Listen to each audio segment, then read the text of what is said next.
Good afternoon.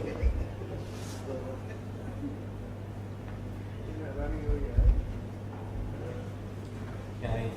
How do I switch it on?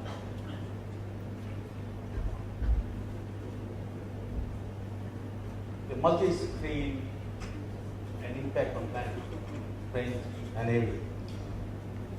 When I looked at this topic, I was really scared because there is a lot of talk around this topic and how it is making planning complicated. And we've been working on this topic for around here in terms of understanding the use, how they're using multi-screen, and what is the driving behavior. So I'm going to share a few things from there. We believe, or I believe especially, life was so good when BlackBerry and Apple were fruits. And tablets were consumed to cure an ailment. When TVs were not smart enough, and when we actually called up a friend to ask what's up, things have really changed. And have they changed to complication or have they changed to simplicity? That's what we are going to figure out. So just to, challenge them that yes, this audience is participating. I am also trying. Okay, there is a little exercise here before we embark on the journey. There is a line of jumble of letters here. You have to cross out 6 letters. 6 letters. So that the remaining letters, without altering their sequence, will spell a familiar English word. You can choose 30 seconds, 60 seconds, 90 seconds. And then you move.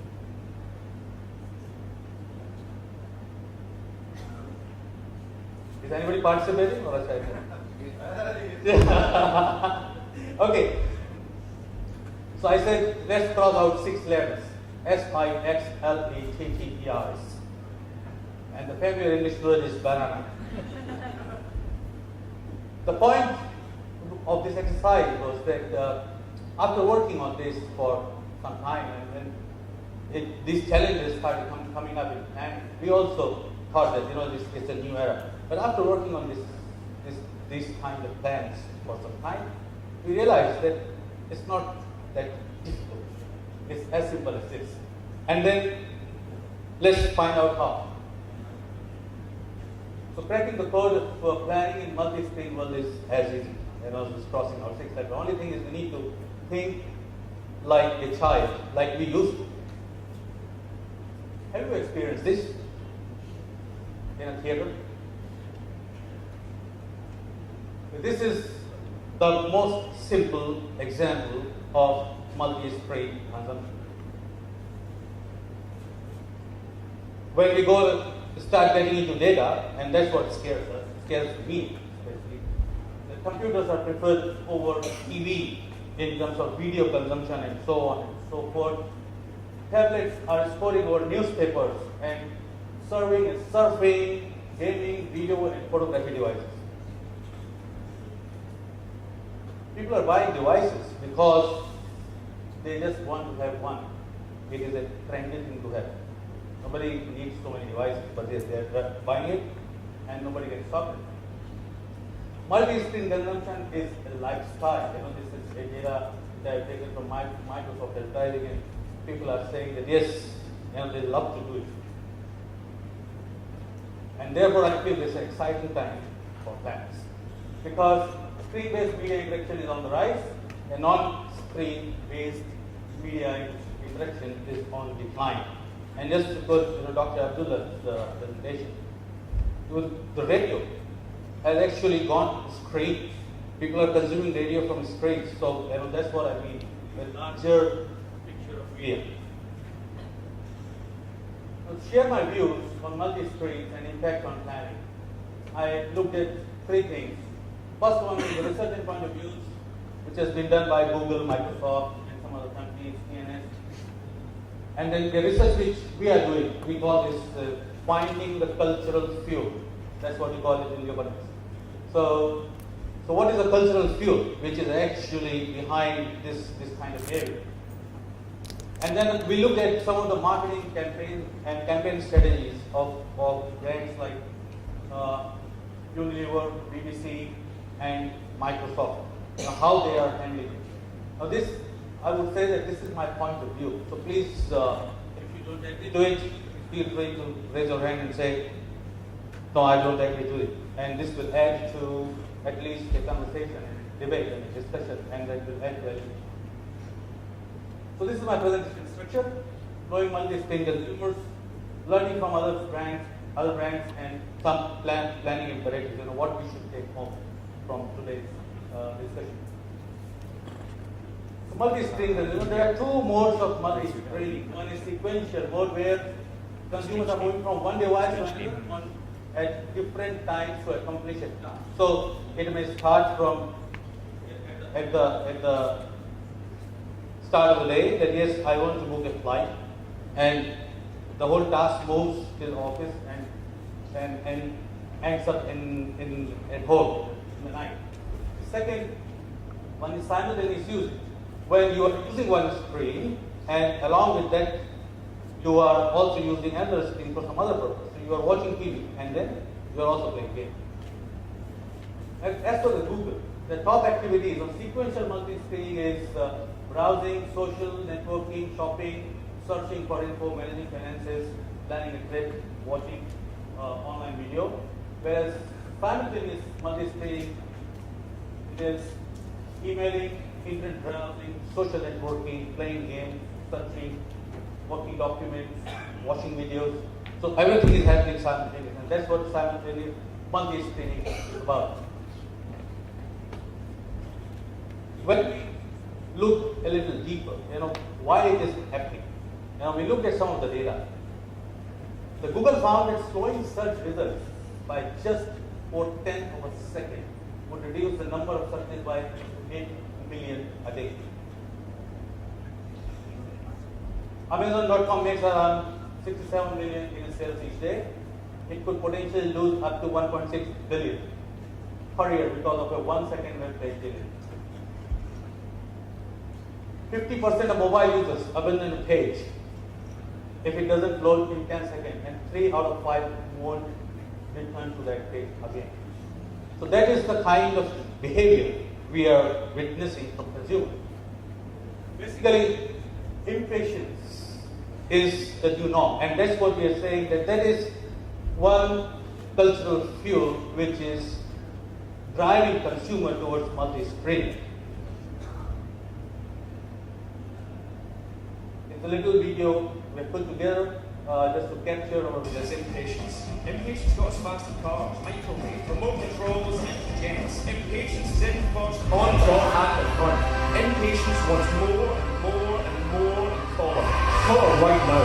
Why wait for Friday night? What's wrong with Tuesday morning? If the movie's boring, leave. If the meeting's dull, walk out. Read the last page of the book. Watch the last 15 minutes.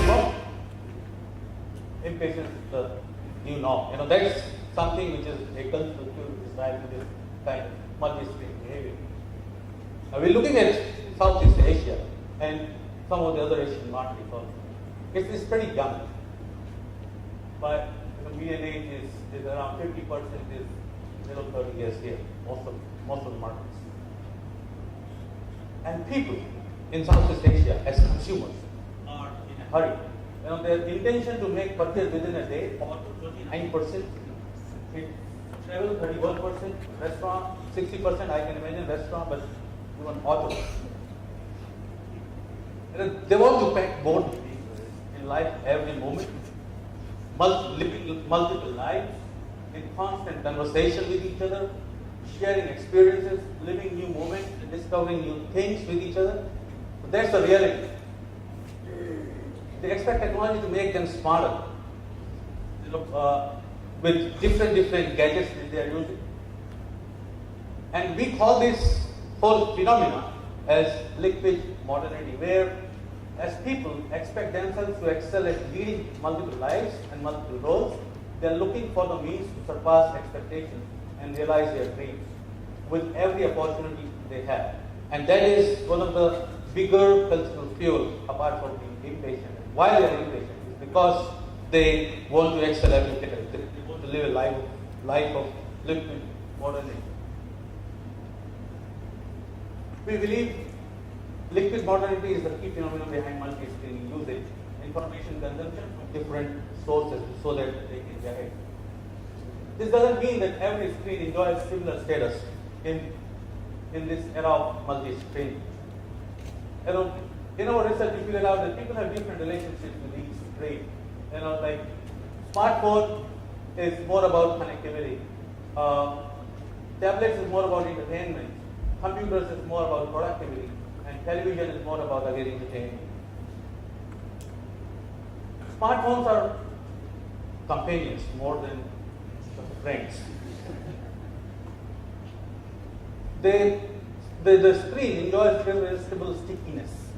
It gets immediate attention.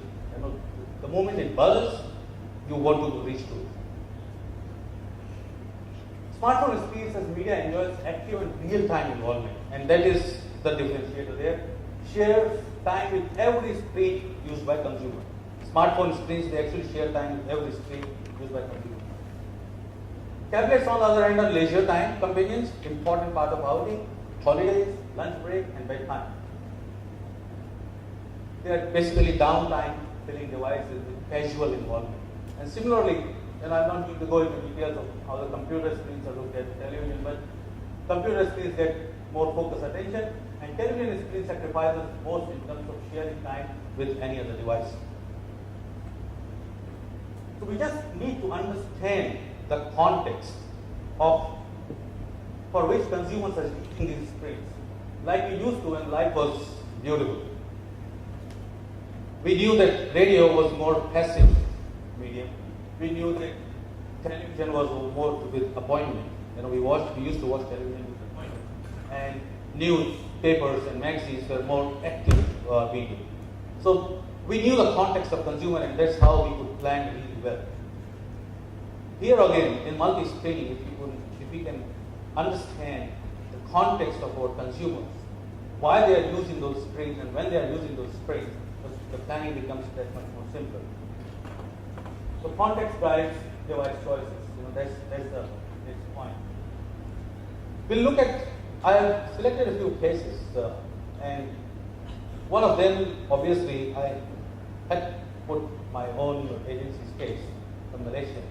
But not because I wanted to push the agency name, but it has actually won a few awards too. First, I want to showcase a case from Microsoft and Unilever, that how Microsoft actually helped Unilever achieve a multi-screen objective.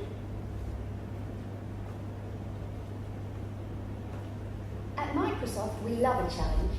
So when Unilever's global CMO asked us to deliver a multi-screen marketing solution for Persil that was scalable and potentially reusable, we got straight to it. By collaborating with the Persil team, we were able to create a unique multi-screen campaign for the UK relaunch of Persil Small and Mighty, and encouraged UK mums to let their kids be mighty, get messy, and embrace the dirt is good brand message. The challenge we set for Microsoft at the beginning was to work collaboratively with the all-agency Persil team and the client to deliver a multi-screen partnership. It was really important to work closely with Microsoft and the other agencies, purely to get a fully integrated response. The collaboration between Microsoft and the agencies was really important actually, because at Team W we were really pleased with our creative and the craft and the tech, but unless you deliver it to the right people at the right time, then it's a bit of a waste of time. Creative sessions with the Persil team, Mindshare and TNW, and our insights helped us understand the mindset and journeys that UK mums take across devices. This helped us to talk to them in the right places at the right times. We took a two-stage approach. Firstly, awareness of the Persil Small and Mighty relaunch was driven using integrated display advertising and takeovers across MSN, Windows 8, Xbox and Skype. Our multi-screen adaptable ads technology was used, allowing 7 different placements across all screens with a single asset, saving time and costs. Next, we engaged mums with the relevant editorial content. This introduced the Persil branded Mighty Adventures digital storybooks. Optimised for both mobile and tablet, mums could find the books on MSN, Xbox and our mobile devices and customise them to include their little ones within the stories. As partnership was a huge success because we brought together Microsoft's unique ecosystem of devices and services with the personal brand to deliver a really engaging multi-screen campaign. We spent a lot of time at TMW crafting the look and feel of the Percy books to make sure that it sort of worked well with the sort of audience, and it's been great that Microsoft carried that across with the work they did. Microsoft were really able to take the creative that TMW had created and give it real scale. And the results speak for themselves, far exceeding expectations. Independent studies confirmed the proportion of personal impressions delivered by Microsoft on target was 27% above the benchmark across the 16-week campaign. The storybooks were viewed by over 140,000 unique users in the MSN Content Hub, with 20,000 mums creating their own. We were also able to identify differences in branded search behaviour and site visits, finding that mums were 3 times more likely to visit the Persil URL, almost 4 times more likely to visit the Be Mighty landing page, and almost 1.5 times more likely to search using a Persil branded keyword. The partnership was a success because we brought together 2 really strong brands and a series of really strong teams to deliver the first truly multi-screen partnership between Microsoft and Unity. What was done differently in this partnership is that we used all of the Microsoft products to deliver a multi-platform campaign. You can see that what we've done is used their real skill set, their technology, and also kind of all the key insights that we needed to deliver what was a successful campaign. And this isn't the end of the story. Our combination of insight, innovation, flexibility, and collaboration can be applied again and again. Okay. The next little case is from the content creator called 13th Street. You must have heard about. This is an Australian case, and what they're showing here is how they have understood the psyche of a drama viewer on television, how they created this multi-screen interaction with their viewers.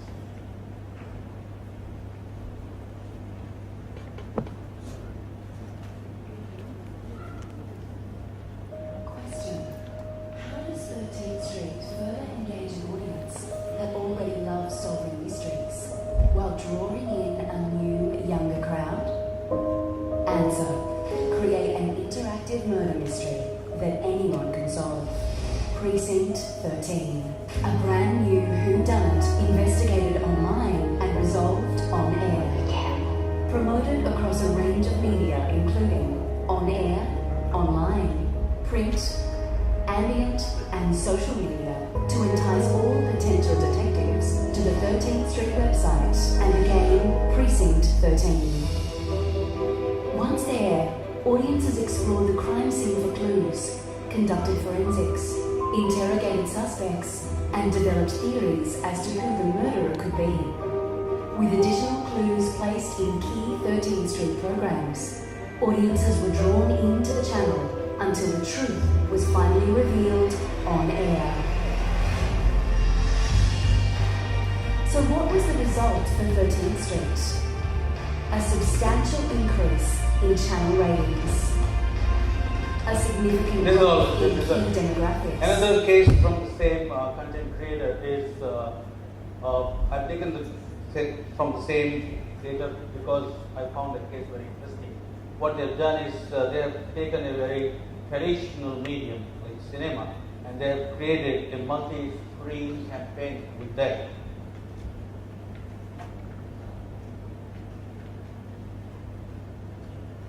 "13th Street, the channel for thrillers, horror, and crime. The challenge: the audience should experience horror as never before. The idea: the first interactive horror movie in theaters.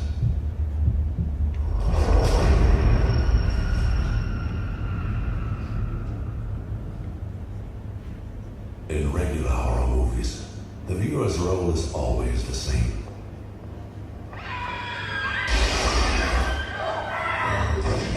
With 13th Street, the horror film becomes an interactive thrill. The viewers play their own part and are able to communicate with the protagonist. We develop a software that allows for such a dialogue via voice recognition. A flyer invites viewers to send their phone numbers to the speed dial database. The The software selects an audience member and phones him or her. Then, through voice recognition, a dialogue between viewer and protagonist takes place. Hallo? Hallo? Du musst mir helfen. Ich weiß nicht, wo ich hier bin. Bleib dran, ja? Ja. Okay. The answers are converted into commands, and the software plays out the corresponding scene. Because of this, each caller creates a different film. Yeah, you get the idea, because Ben is saying all it. I will skip this case because this is a Burnett case and it's a pretty long one. I will still go to, so we have seen what brands have done. I've taken a excerpt from a interview with a BBC guy. He's explaining how this multi-screening is being handled by a media organization.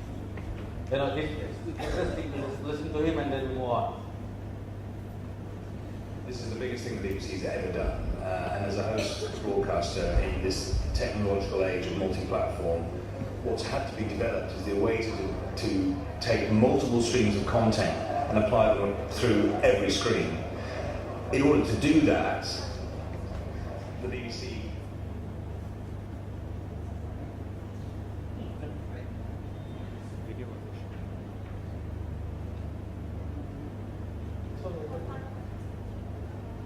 ever done. And as a host broadcaster in this technological age of multi-platform, what's had to be developed is the way to take multiple streams of content and apply them through every screen. In order to do that, the BBC technical teams developed a piece of software that automatically changes the aspect ratio for whatever device it's being shown on, which means that once you've done it once, it shows across all those devices. So that will be for the Olympics. For content, we're able to get access to that same technology to do exactly the same job for an advertisement, because at the moment, the challenge across multiple mobile devices is that you need to make different copy, different text specs, if you like, for each one, and it's a bit clunky from an advertiser's point of view. What we'll be able to do now is say, just make us one ad, and that technology lifted from that Olympics piece will allow that ad to run at the right aspect ratio in the right format across whichever device we place it on. The biggest issue for most advertisers. You get the idea. So there are no, if you really have heard those cases or watched those cases carefully, there's no new formula that these cases are talking about. We have known them since we joined communication industry. They talked about consumer mindset. Yes, I understand consumer mind. Why? We know it. Collaboration is obviously, we have been talking about integration since I joined as well. Yes, new thing which they're talking about is technology, where they're saying that there is a huge role of technology which has come into play, and which I can also see, like in Burnett, we have creative technologists sitting in our office, a few of them, who make sure that whatever idea is there can be actually disseminated on the different platforms. And obviously, content is the king. Abdullah was talking about it. Everybody has actually spoken about it. Last 2 minutes, right? So some imperatives, majority of media interactions are screen-based. And so, no planner should view the strategy as digital versus traditional. I find it really funny when in the brief it comes that give me a digital strategy. It's all one. Consumers turn to their media screens in various contexts. Planning should reflect need of the consumer on a specific media screen, and conversion goals should address inherent differences. Sequential versus simultaneous use. Understand what consumers will likely do in context of category of the brand, and maybe we'll have to plan accordingly. Most of the time when TV is being watched and the screen is being used, this presents a good opportunity to inspire an action. And if something is going on TV, we can definitely inspire action on other screens. Smartphones are the backbone. They can be leveraged as a common starting point for activities across multiple channels. So these are some of the simple, basic planning thumb rules, I would leave all of you. There is nothing new, there is no rocket science in there. We are all talking about understanding consumer, having collaboration, getting a technology which can actually combine all these screens and create the right content. There's nothing new there. Thank you. Thanks, Milan. Any questions from the floor? No. Okay. I'll just get Fan to come up to present the token.